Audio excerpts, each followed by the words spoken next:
In this session, I'm going to look at one of the most important algorithms for classification of the data.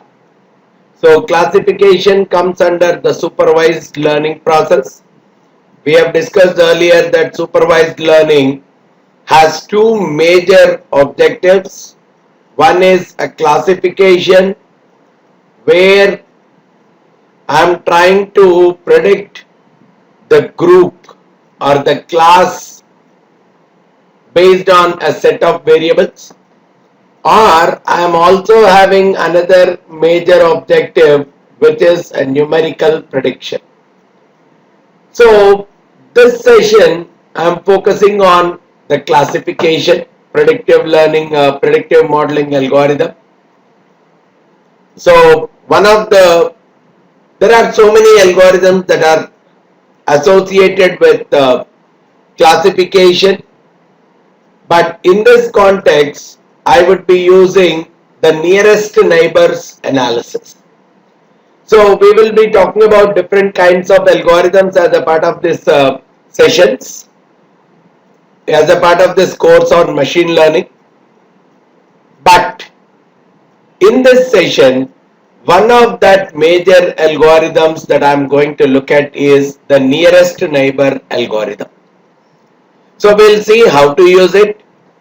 What is the way this nearest neighbors algorithm tries to learn from the data, and how does this algorithm help me in doing the classification of the new data that I am supplying to it, right? So from the existing data, how will this algorithm learn? And when I am giving a new data to it, how will it produce the results for the new data? So that is what is our objective here. So we would be initially understanding what is this nearest neighbors algorithm all about. So we need to understand how do we really do the classification of the data using this nearest neighbors. We'll have a detailed discussion of the algorithm per se, KNN, which talks about k nearest neighbors.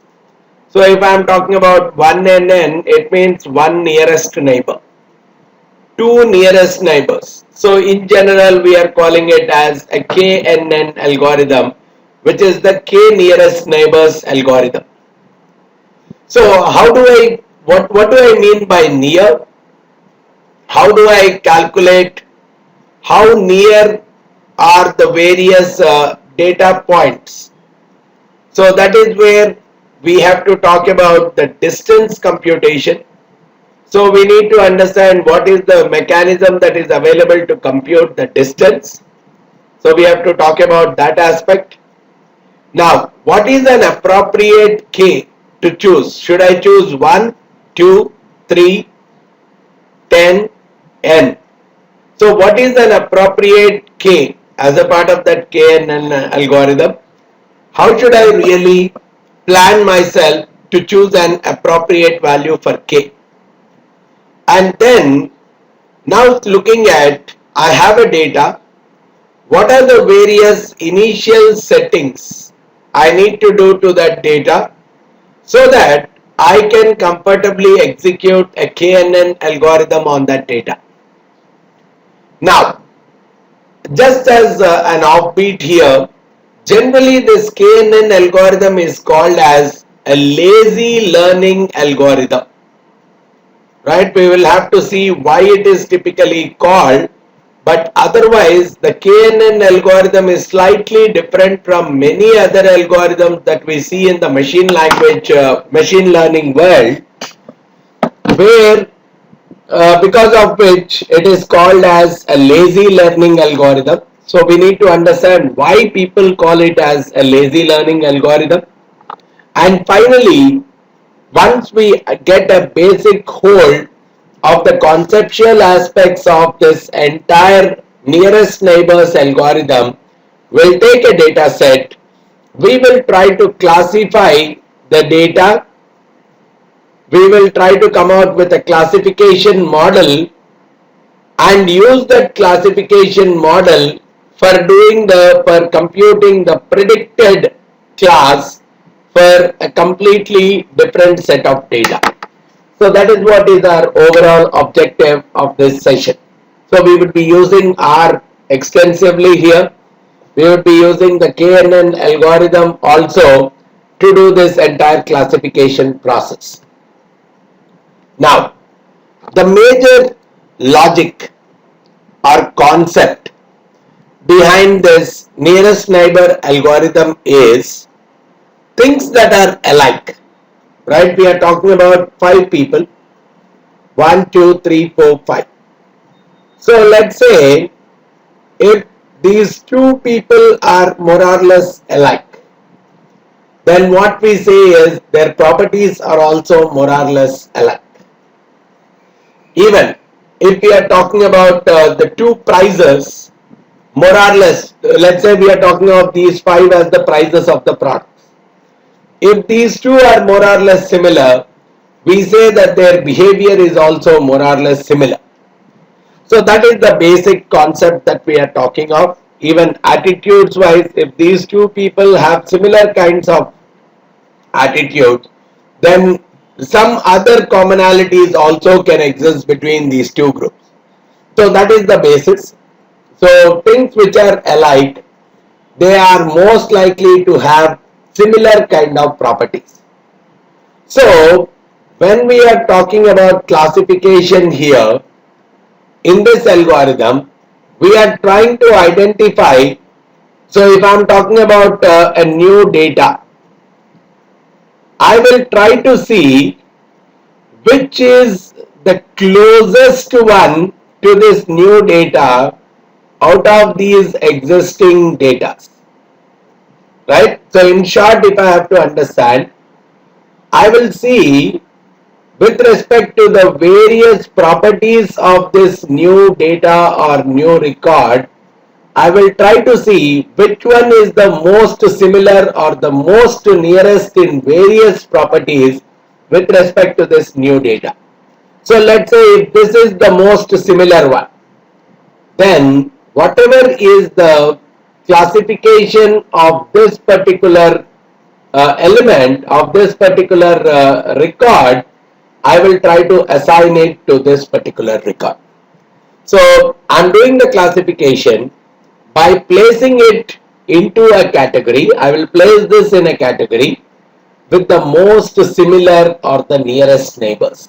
So I'll try to identify the nearest neighbors. When I use the word nearest neighbors, those particular records, those particular elements from the existing data which are very closer to this new data. Those are the ones I am calling as the most similar or the nearest neighbors. So I'll try to classify the data by placing this into a category with the most similar or the nearest neighbors. So that is the basic mechanism of the nearest neighbors algorithm. So we need to understand the key concepts that define the nearest neighbor classifiers. So the definitions and other key concepts we would be covering in this session. So different kinds of methods which define the similarity. How do I say these 2 are closer, these 2 are far off? So there is a kind of a distance computation. So we need to understand the distance computation. And once we are aware of the various conceptual aspects, we will take an R implementation of the K nearest neighbors algorithm and try to take an example to do the classification. So by now you got a clarity. The way the nearest neighbor algorithm classifies the data. So any new cases that I am taking, they are assigned to the class of the most similar case, right? So I will try to see for the new case that I have taken up, I will try to see among the various existing cases which k cases are most closest to this new case. So based on these k cases, let's say if I'm talking about k as 5, which 5 cases are the most closest to the new cases? So let's say out of these 5 cases, 4 of them belong to the group 1 and 1 of them belongs to group 2. So because the majority of them belong to group 1, majority of the ones that are similar are the closest or the nearest neighbors to this new case are belonging to group 1, even the new case will be classified into group 1 itself. That is the typical way the nearest neighbors classifiers are defined. So we have so many applications again, right?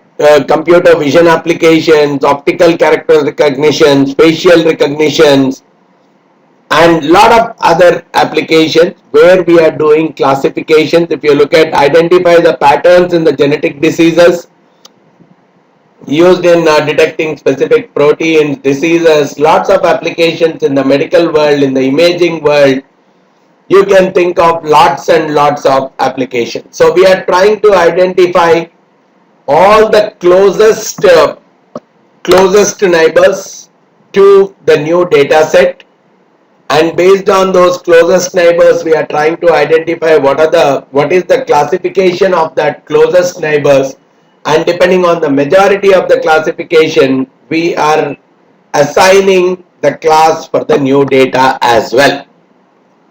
So these kind of methods are very well suited for the classification tasks where huge amounts of relationships are existing between the various features. There is a lot of interrelationship, there is a lot of correlation between the various features that are used to define the class. Target classes are numerous, there are so many target classes. There is a lot of complication in terms of the target class. Very difficult to understand the relationships between the variables. In those cases, it's better that I rely on the nearest neighbors algorithm to typically do the classification of the data. So coming to the KNN algorithm, right?